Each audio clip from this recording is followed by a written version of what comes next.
Representative Marjorie Taylor Greene said the Republican candidates headed to the party's first presidential primary debate Wednesday night really don't have a chance against former President Trump, who is skipping the event.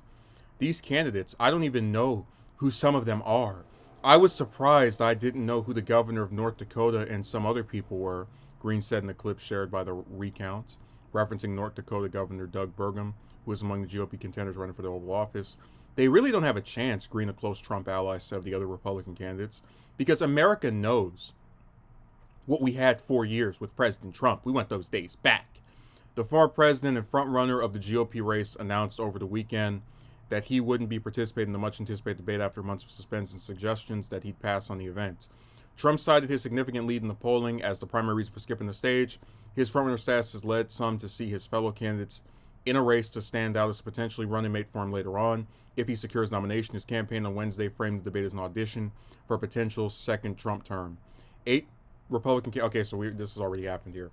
But I wanted to highlight Greene's comments because they remind me of a certain vacuum cleaner noise.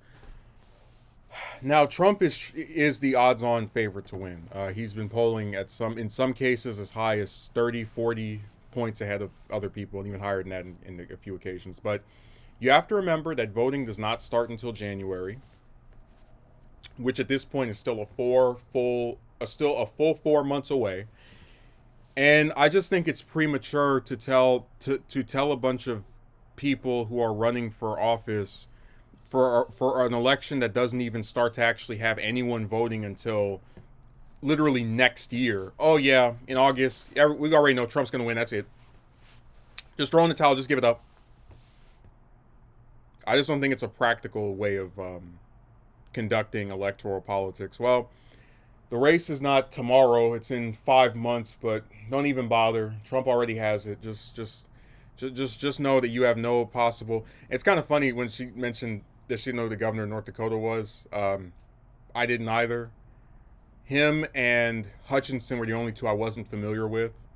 That's because I don't really pay attention to Arkansas's politics that much. Like it's just not a state that I've really been that attracted to sitting around and wondering who are the representatives and Congress members and just it's never been somewhere I've paid much attention to the elections of on a statewide level. But yeah, this is really her just saving face for Trump. I think she's probably...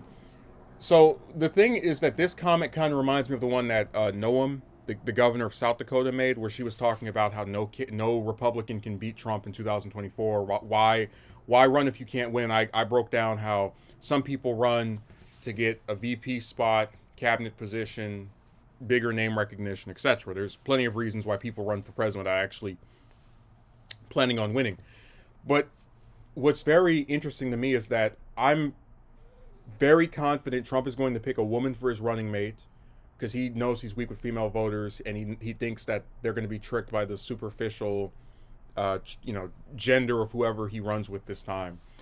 And I think Greene and Noam are both on either a long list or a short list of people he might pick. So I think both of them have a vested interest in seeing Trump win this nomination, to further their own careers. And it kind of goes back to that thing of like, sometimes I feel with these people, they want to, because Trump has this big ego, right? They're trying to like satiate it by not even just saying, I think he's going to win. It's like, he will win. Don't even bother. Your time is being wasted. Why run if you can't win? I mean, just like this real close the book, it's over before it even starts mentality that I find extremely obnoxious. Like in a democratic society, I have a member of the House on, referring to Greene, and a governor who are telling me, and other, I'm not going to vote in a Republican primary, but who are telling voters, hey, we know you don't start voting until 4 or 5 months from now, but it's already done. Trump has already locked this all down. We don't need to even bother having that pesky election. Remember, people who were elected themselves are telling you several months removed from any voting, this is over, it's finished. Like, you would think Trump has a 70 or 80 point lead. Ramaswamy is rising Pence is not that far behind. Christie is in second place in New Hampshire now, apparently. There's plenty of people who are seeing some traction. Again, I don't know if it's going to be enough to overturn Trump, but the point is, for everyone that's not DeSantis, these polls have been moving up to, or for like to some degree or another, or otherwise, everyone who's like, the only person that's taken a noticeable plunge is DeSantis. Everybody else either stayed where they are or gone up to some considerable degree in one state or nationwide, whatever.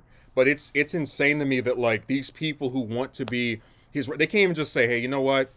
He's got a really commanding lead, and I'm fairly confident that he's going to win the nomination. If things stay the way that they are, I wish the other people, a good race, but I think this is his to win. If they can't even say something as humble as that. Trump has it locked down. These other people are wasting their time. They shouldn't even bother. Just suspend your campaign right now. Just endorse him and let's all I mean, like I said, they're acting more like the goddamn the Democrats in their primary right now, where at least the justification for the lack of democracy is that Biden is the incumbent president. They're treating Trump like he's the incumbent president. Don't bother debating. Don't bother voting. We already know who's going to win. So let's just move this along.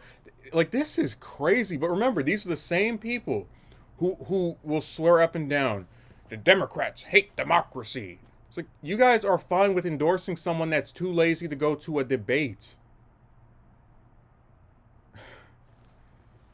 So I think they're mainly saying this so they can be Trump's running mate. I think Noam makes more sense and can come off as less crazy than Greene. But I think Trump would probably lean more towards Greene because she's like way more far up his what to think clearly or see straight. So I don't know. I think one of those two will either end up being his running mate or they're going to be on some short list, and that's why they're being this aggressively on his side.